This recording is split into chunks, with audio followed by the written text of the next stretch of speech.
कौन बात खातिर बाहर उदास हो, कुछ न बोला ताड़ू आके हमरा पास हो। अरे का बोला ना कौन बात खातिर बाहर उदास हो, कुछ न बोला ताड़ू आके हमरा पास हो। तुझसे पूछा तानी हमें बारे बार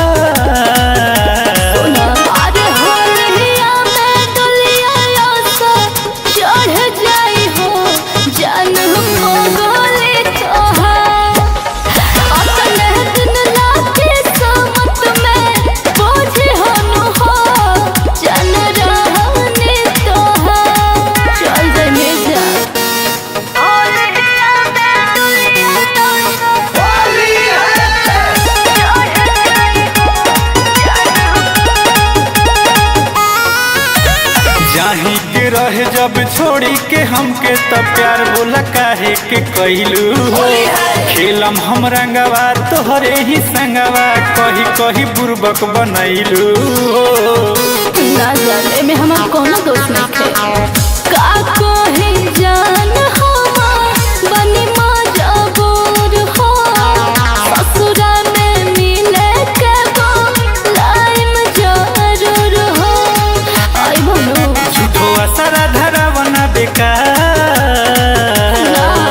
अरे हो रहिया मैं डोलिया सो चढ़ जाई हो, जान पगली तोहार अपने दिन लाके समत में बोझे हम हो, जान रहले तोहार।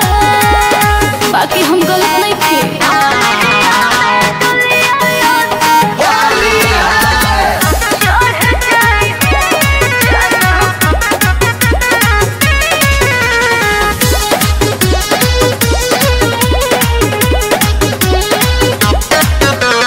सब तू आदा कइल हे दादा, छनही भर में भुला गइल।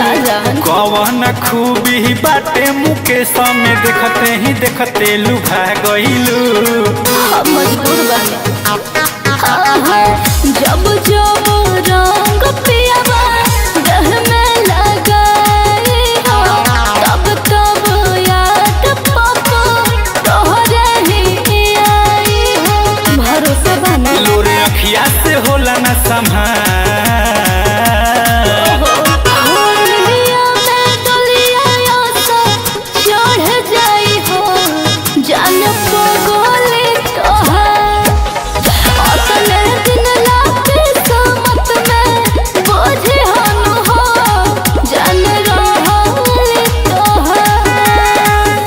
ख्याल रखिए जा।